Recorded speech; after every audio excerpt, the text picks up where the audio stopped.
पंजाब सरकार की post matric scholarship योजना 245 करोड़ रुपए आवंटित ताकि अनुसूचित जाति के विद्यार्थियों को मिले उच्च शिक्षा। अगर मुझे ये स्कॉलरशिप ना मिलती तो शायद मैं अपनी पढ़ाई जारी न रख पाती। 2,31,000 विद्यार्थी पंजीकृत, 92 करोड़ की रकम दी जा चुकी। मैं AI/ML हमेशा से पढ़ना चाहता था। अगर स्कॉलरशिप नहीं होती तो मैं कभी भी एडमिशन नहीं ले पाता ऐसे कोर्स में। मुख्यमंत्री भगवंत सिंह मान की कोशिशों से पंजाब बन रहा है रंगला पंजाब। नमस्कार, दिन भर की बड़ी खबरों में आपका स्वागत है। मैं हूं आपके साथ मानसी। आज इस बुलेटिन में बात होगी दिल्ली चुनाव से पहले घिरे चुनाव आयोग की, बीजेपी और जेडीयू में बड़े टकराव की। देखेंगे मोदी सरकार के खिलाफ कांग्रेस का क्या है प्लान, क्यों अपनी ही सरकार को चेतावनी दे रहे हैं योगी के मंत्री। जानेंगे किसान नेता डल्लेवाल से सुप्रीम कोर्ट की कमेटी की क्या हुई बात, और बुलेटिन के आखिर में बात करेंगे अजीत पवार की नाराजगी की। लेकिन दिन भर की तमाम बड़ी खबरों से पहले एक नजर आज की सुर्खियों पर। 14 दिन के लिए जेल भेजे गए प्रशांत किशोर, जन स्वराज पार्टी प्रमुख का कंडीशनल बेल लेने से इनकार। बीपीएससी विवाद में छात्रों के समर्थन में अनशन पर बैठे थे पीके। तमिलनाडु के गवर्नर TN रवि ने बिना स्पीच दिए विधानसभा से किया वॉकआउट। कहा राष्ट्रगान का हुआ अपमान। सीएम स्टालिन बोले ये बचकाना व्यवहार। सुप्रीम कोर्ट ने अमेजन, फ्लिपकार्ट से जुड़े मामले हाई कोर्ट भेजे। सभी मामले एक जैसे, इसीलिए सुनवाई एक जगह। ई कॉमर्स प्लेटफॉर्म पर सिलेक्टेड सेलर्स को फायदा पहुंचाने का है आरोप। और शेयर बाजार में भारी गिरावट, 1,258 अंकों की गिरावट के साथ 77,964 पर बंद हुआ सेंसेक्स। 388 अंकों की गिरावट के साथ 23,616 पर बंद हुआ निफ्टी। ये तो थी सुर्खियां। अब बात आज की सबसे बड़ी खबर की। दिल्ली विधानसभा चुनाव की तारीखों का अब कभी भी ऐलान हो सकता है। चुनाव आयोग की तरफ से मतदाता सूची जारी कर दी गई है, तो इस पर सवाल भी खड़े हो रहे हैं। चुनाव से पहले ही बीजेपी, कांग्रेस और आप के बीच आरोपों का सिलसिला तेज हो चुका है। इन सब के बीच कांग्रेस की तरफ से दिल्ली की जनता को पहली गारंटी दी गई है। देखिए ये रिपोर्ट। दिल्ली विधानसभा चुनाव के लिए अब कांग्रेस पूरी ताकत से मैदान में उतरने को तैयार है। पार्टी की तरफ से पहली गारंटी का ऐलान कर दिया गया है। कर्नाटक के deputy CM DK Shiv Kumar ने कांग्रेस की गारंटी प्यारी दीदी योजना लॉन्च की। इसमें दिल्ली की महिलाओं को 2,500 रुपए हर महीने दिए जाने का ऐलान किया गया है। कांग्रेस ने वादा किया है कि अगर वो दिल्ली में सत्ता में आती है तो महिलाओं को आर्थिक मदद दी जाएगी। DK शिव कुमार ने कहा कि नई सरकार की पहली कैबिनेट बैठक में इसे लागू किया जाएगा।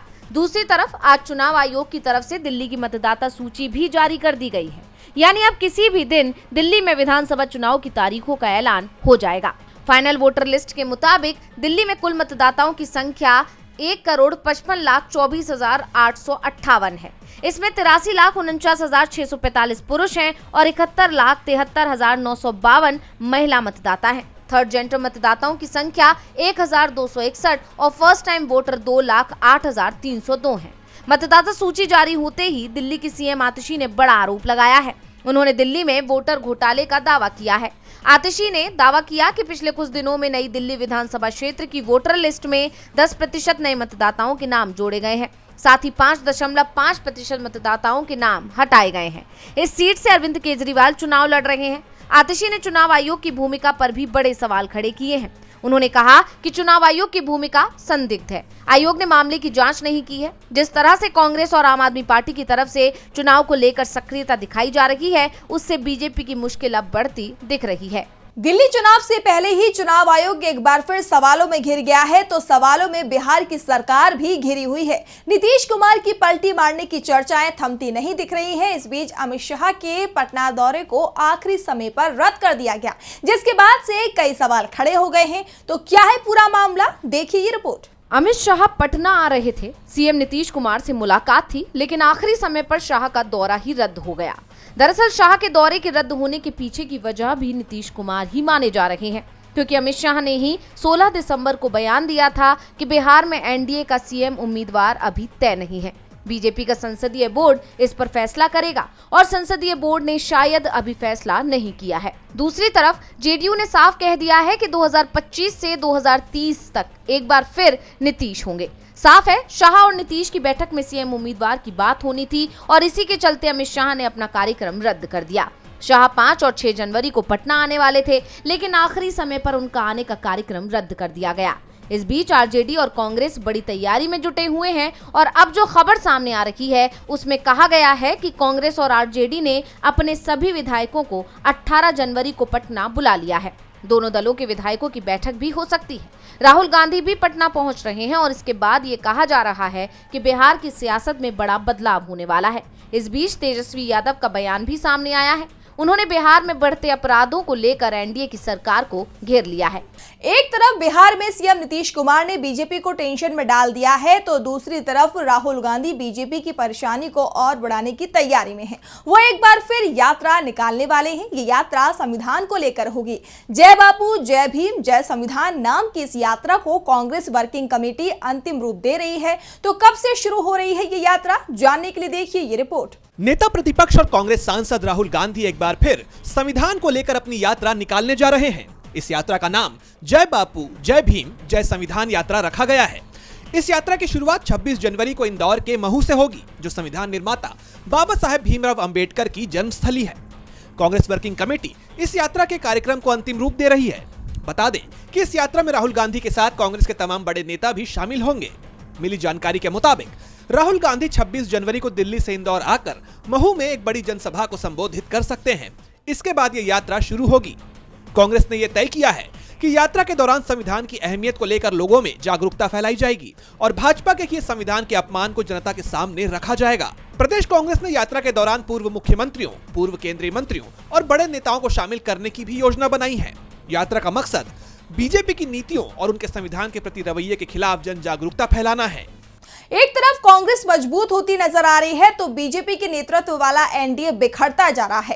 एनडीए में लगातार खटपट की खबरें सामने आ रही हैं। एनडीए में सहयोगी दल अपना दल एस के नेता आशीष पटेल ने अपनी ही सरकार के खिलाफ मोर्चा खोल दिया है। वो अपनी ही सरकार का विरोध कर रहे हैं। इस बीच सीएम योगी आदित्यनाथ ने मंत्री आशीष पटेल से मुलाकात भी की, लेकिन आशीष ने तो अब अपनी ही सरकार को चेतावनी दे दी है। देखिए ये रिपोर्ट। उत्तर प्रदेश की योगी सरकार पर कई बड़े सवाल खड़े हो रहे हैं। कैबिनेट मंत्री अधिकारियों पर गंभीर आरोप लगा रहे हैं।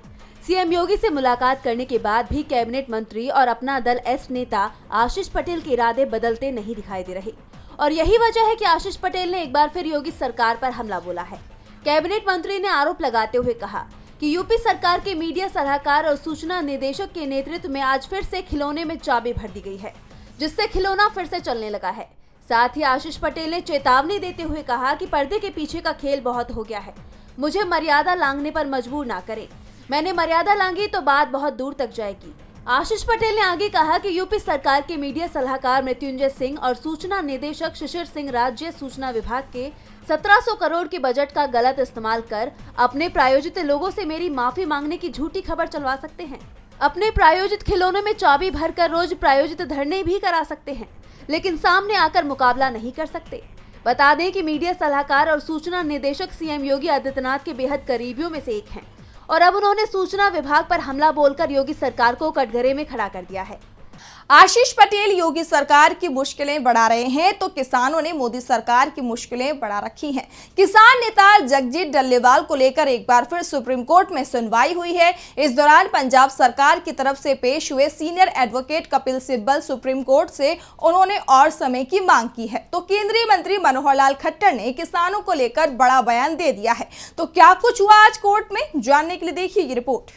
सुप्रीम कोर्ट द्वारा बनाई गई हाई पावर कमेटी सोमवार यानी कि 6 जनवरी को खनौरी बॉर्डर पर किसान नेता जगजीत सिंह डल्लेवाल से मिली। मुलाकात के बाद कमेटी के चेयरमैन पूर्व जस्टिस नवाब सिंह ने कहा कि हमने डल्लेवाल को मेडिकल सुविधा लेने के लिए निवेदन किया है। हम प्रार्थना करते हैं कि वह जल्द ठीक हो जाएं। वह जब भी चाहेंगे हम हाजिर हो जाएंगे।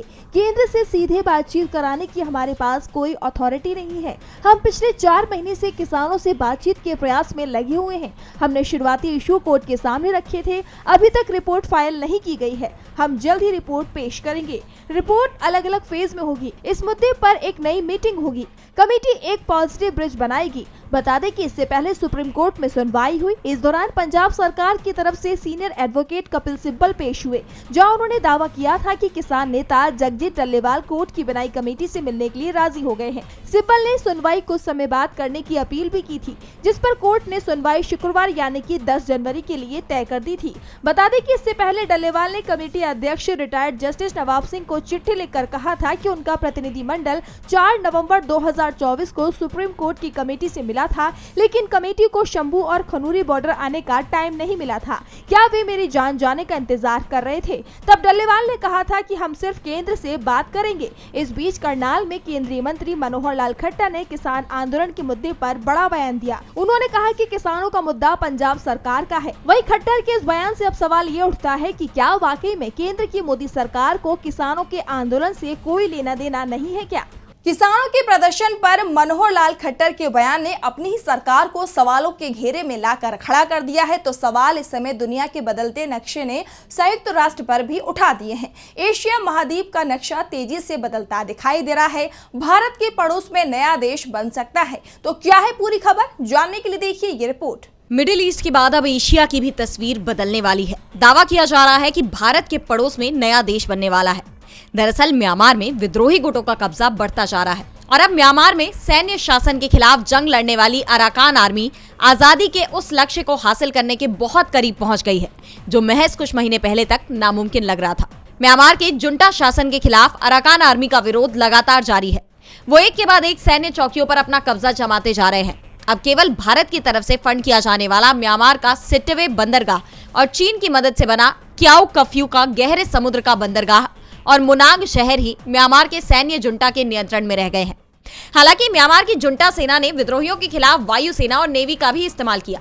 इसके बावजूद अराकान आर्मी ने जीत हासिल की है।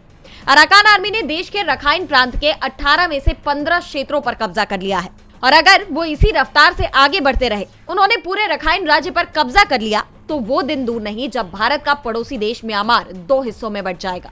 क्योंकि ये तय है कि अराकान आर्मी कब्जे के तुरंत बाद ही इसकी स्वतंत्रता की घोषणा भी कर देगी। अराकान आर्मी ने पहले ही बयान जारी कर ये साफ कर दिया है कि वो रखाइन राज्य में विदेशी देशों भारत और चीन के निवेश की रक्षा करेगा।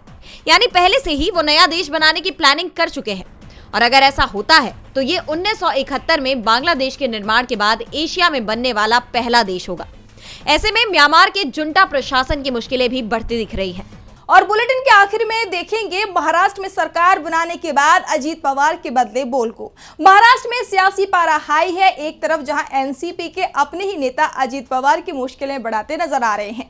एनसीपी नेता छगन भुजबल ने बगावती सुर अपना लिए हैं, तो अब अजीत पवार के अपने ही बयान ने उनकी परेशानी को और भी ज्यादा बढ़ा दिया है। दरअसल एनसीपी प्रमुख अजीत पवार ने जनता को धमकाते हुए कहा कि आप मेरे मालिक नहीं हैं। तो आखिर क्यों भड़क उठे अजीत पवार, जानने के लिए देखिए ये रिपोर्ट। महाराष्ट्र में अजित गुट की एनसीपी विवादों में आ गई है। अजित पवार का एक बयान चर्चा का विषय बन गया है। एनसीपी प्रमुख अजित पवार ने जनता को धमकाते हुए कहा कि आप मेरे मालिक नहीं हैं। दरअसल अजित पवार बारामती में एक जनसभा को संबोधित करने पहुंचे थे और इस दौरान उनके कुछ समर्थकों ने अपनी परेशानी बताई और उन्हें कई मुद्दों पर पत्र सौंपे थे, जिसके बाद अजित पवार उन पर भड़क उठे। डिप्टी सीएम ने अपने समर्थकों की समस्या का समाधान करने की जगह आपा खोते हुए उसे जमकर फटकार लगा दी। उन्होंने कहा कि मुझे वोट दिया है इसका मतलब ये नहीं है कि आपने मुझे खरीद लिया है। क्या आपने मुझे खेत का मजदूर बना दिया है? अजित पवार का ये बयान अब राजनीतिक गलियारों में चर्चा का विषय बन चुका है। ऐसा इसलिए क्योंकि चुनाव के पहले जनता के हित की बात करने वाले नेता चुनाव के बाद जनता के साथ कैसा व्यवहार करते हैं, इसकी चर्चा हो रही है। कहा तो यहां तक जा रहा है कि अजित पवार अगर उनको जिताने वाली जनता की ही बात नहीं सुनेंगे तो किसकी सुनेंगे? महाराष्ट्र के डिप्टी सीएम अजित पवार बुरी तरह से घिरते दिखाई दे रहे हैं और इसका उन्हें भारी खामियाजा भुगतना पड़ सकता है। तो आज इस बुलेटिन में इतना ही। आप देखते रहिए डीबी लाइव। नमस्कार।